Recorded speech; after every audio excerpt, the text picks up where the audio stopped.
आपने एक कहावत सुनी होगी, उड़ता हुआ तीर लेना।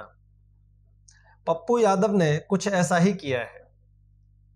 बाबा सिद्दीकी की हत्या के बाद पप्पू यादव ने एक ट्वीट किया था कि अगर मुझे प्रशासन, अगर मुझे सरकार इजाजत दे, अगर मुझे कानून इजाजत दे, तो मैं लॉरेंस बिश्नोई जैसे 2% के गैंगस्टर का नेटवर्क 24 घंटे में खत्म कर दूंगा।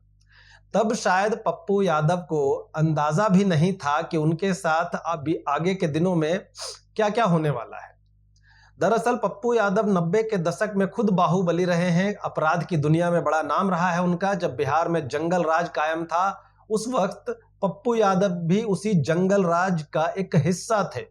लालू यादव के करीबी थे और जंगल राज में, बिहार में जंगल राज कायम करने में इनका भी हाथ रहा था। इन जैसे बहुत सारे बाहुबलियों का हाथ रहा था। पप्पू यादव को लगा कि शायद उनका जलवा अभी भी उसी तरह का कायम है और कुछ भी वो बोलेंगे और उनके खिलाफ कोई भी कुछ भी नहीं करेगा। लेकिन इस बार शेर को सवा शेर मिल गया। यूं कहें कि पप्पू यादव ने खुद ही उड़ता तीर ले लिया। जिस मामले से उनका कोई लेना देना नहीं था, उसमें ट्वीट करके वो खुद के लिए मुसीबत मोल ले ली उन्होंने।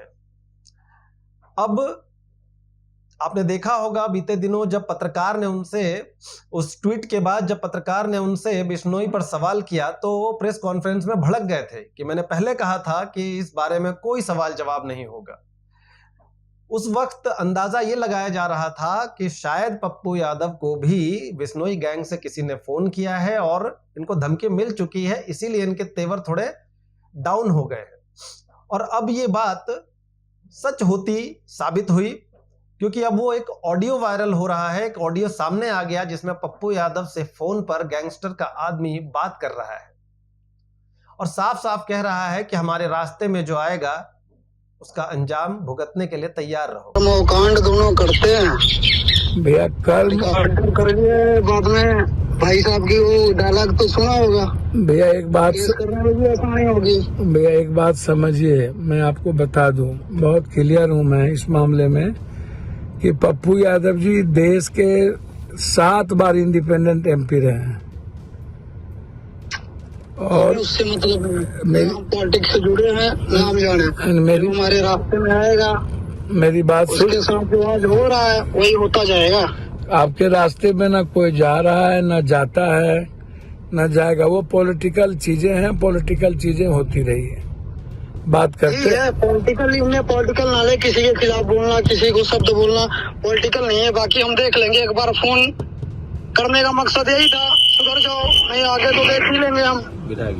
नहीं, निश्चित रूप से आप बेफिक्र रहें, आप बेफिक्र। हम फोन नहीं करेंगे, ना हमें डिस्टर्ब करना। ओके। पप्पू यादव मीडिया से बात करते हुए या फिर इस गैंगस्टर से बात करते हुए अब उनकी आवाज में वो दबंगई दिखाई नहीं दे रही है। आवाज उनकी कांप रही है बात करते हुए। अब वो बार बार अपने समाज सेवा की दुहाई दे रहे हैं। बार बार वो बता रहे हैं कि मैं 7 बार का चुना हुआ सांसद हूं और मैं हर वक्त किसी न किसी के लिए खड़ा रहता हूं, मुसीबत के वक्त खड़ा रहता हूं। निजी जिंदगी के बारे में मुझको नहीं पता, ना मेरा कोई निजी दुश्मनी, ना मुझे कोई लेना देना है। मैं कई बार कह चुका हूं और आप मेरे बारे में जानते हैं कि सदन हो, सदन के बाहर हो, जो चीज़ें हमें अच्छा लगता है कि ये ह्यूमन नेचर के लिए है, संविधान और लोकतंत्र को ये व्यवस्थित करेगा और सच्चाई के साथ चलने की ज़रूरत है, तो मैं वही बात बोलता हूँ। मुझे नहीं पता कि सलमान को फिर इसने आज धमकी क्यों दिया, फिर जिशान को क्यों दिया। तो मैं ये जिम्मेदारी सरकार की है, ये जिम्मेदारी सुरक्षा की जिम्मेदारी बम्बई पुलिस की है, देश की है कि देश में संविधान बड़ा होगा कि व्यक्ति बड़ा होगा, कि माफिया क्रिमिनल बड़ा होगा, देश में लोकतंत्र और कानून बड़ा होगा कि एक व्यक्ति बड़ा होगा, ये सरकार जाने। मेरा इससे कोई लेना देना नहीं। आपकी सुरक्षा हमें नहीं चाहिए। आपको पूर्णिया का शेर कहा जाता है। एक 90 का वो दशक था जब आपकी तूती बोलती थी, वहां मतलब डॉन के नाम से आपको जाना जाता था उस वक्त। वही बात आप नहीं, पर क्या मैं जानना चाह रही हूँ कि पूर्णिया के शेर को क्या डर लग रहा है आज? क्योंकि देखिए 3 घंटे की बात कह रहा है, वो कह रहा है कच्चा चबा जाऊंगा। भैया और मेरी अगर बात तुम सुनिए। निकलते हो तो तुम्हारे पीछे गाड़ियां ना आए तो बताना। वो इस तरह धमकी दे रहा है आपको, क्या डर मेरी लग रहा बात है? तो सुनिए, मेरी बात सुनिए ना। अच्छी बात करनी चाहिए।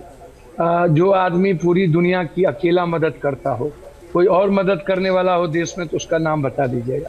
कोरोना में हो, बाढ़ में हो, हर घटना में हो, पहले जाता हो। सदन के भीतर किसी भी सवाल पर सबसे ज्यादा, चाहे आपका बिंदु हो, चाहे प्लेन का बिंदु हो, चाहे मेडिकल का हो, चाहे किसी भी चीजों का हो, खाद का हो, बीज का हो, पप्पू यादव उठाता है। चाहे ब्लॉक सिस्टम का हो, चाहे पटना में सब सो पप्पू जी, जाता ये हो, तो पप्पू आपने यादव आज के काम दौर की करता है। बात कर ली ना, लेकिन मैं 90 के दौर की बात कर रही हूँ। नहीं, वो मेरी बात सुनिए एक्सटॉर्शन, ना। वो रंगदारी, वो मर्डर जैसे मामले, ये मामले भी रहे हैं। तो इसीलिए मैं जानना चाह रही हूँ कि क्या उस डॉन को आज डर लग रहा है जब उनको कच्चा चबाने की बात हो रही है? आप क्या उन इलाकों में, क्योंकि आपके 9 ठिकाने गिनवा दिए उसने कहा कि घूम कर दिखाओ, पूर्णिया में घूम के दिखाओ जरा। सुनिए ना, आप शायद मैं बहन बोल दिया, आपको गलती तो नहीं किया ना। मैं आपको रेस्पेक्ट करता हूँ और मेरे पास 9,000 बीघा जमीन था ना। पप्पू यादव 90 के दशक के बारे में जब सवाल उनसे पूछा एक एंकर ने, एक महिला न्यूज एंकर ने, कि 90 के दशक में आप भी बिहार के शेर समझे जाते थे, पूर्णिया के शेर समझे जाते थे, ये शेर आपको, डॉन आपको क्यों कहा जाता था? पप्पू यादव ने उस बात को वहां से घुमाने की कोशिश की। वो उस वक्त को नहीं चाहते कि आज की जो पीढ़ी है, जो लोग हैं, वो उसे जाने। लेकिन पप्पू यादव भूल जाते हैं कि ये सोशल मीडिया का जमाना है। कोई भी सोशल मीडिया पर जा करके आपके बारे में जानकारी ले सकता है। जब आपके बारे में गूगल पे सर्च किया जाता है तो कोई भी जान सकता है कि आपके ऊपर 40 से ऊपर आपराधिक मामले दर्ज हैं। 40 से ऊपर मामले अगर दर्ज हैं तो कोई आप आम इंसान नहीं है। आपका भी अपराध में बड़ा नाम रहा है अपराध की दुनिया में। और अब आप अपनी छवि बदलने के लिए अब आप समाज सेवा करें या कुछ भी करें, वो इतिहास मिटाया नहीं जा सकता। आज पप्पू यादव को समझ आ रहा होगा कि जब आप किसी को डराते हैं, किसी के अंदर डर पैदा करते हैं, तो उस आदमी पर क्या बीतती है। आज पप्पू यादव जब मीडिया से बात कर रहे थे तो उनकी आवाज कांप रही थी, उनके चेहरे पर हवाइयां उड़ी हुई थी, उनके अंदर वो डर दिख रहा था। पप्पू यादव जो थोड़े दिनों पहले सलमान खान को कह रहे थे कि मैं हूं ना, आपकी सुरक्षा के लिए मैं हूं ना, आज जब फोन पर उनको धमकी मिली है तो खुद के लिए गृह मंत्रालय में चिट्ठी लिखकर अपने लिए सिक्योरिटी बढ़ाने की मांग कर रहे हैं। अभी तक तो आप 24 घंटे में उसका नेटवर्क खत्म करने की बात कर रहे थे।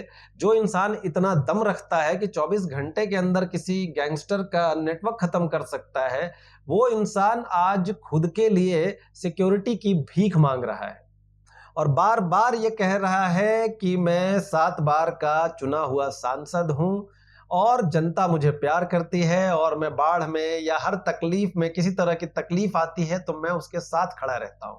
गैंगस्टर ने फोन पर कहा भी है कि आप 7 बार के सांसद हो, हमें उससे कोई लेना देना नहीं है। हमारे रास्ते में अगर आओगे तो हमें जो करना है हम करेंगे, सुधर जाओ, ऐसा वर्ड यूज किया है।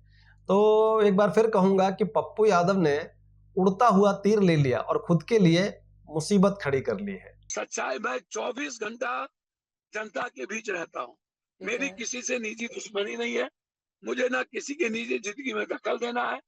कौन किसको मारेगा, कौन किसको बचाएगा, ये सरकार का दायित्व है, ये कानून का दायित्व है। मैं सरकार को जगाने का काम ट्विटर माध्यम से, सोशल मीडिया, अखबार के माध्यम से, सदन के माध्यम से करता रहता हूँ।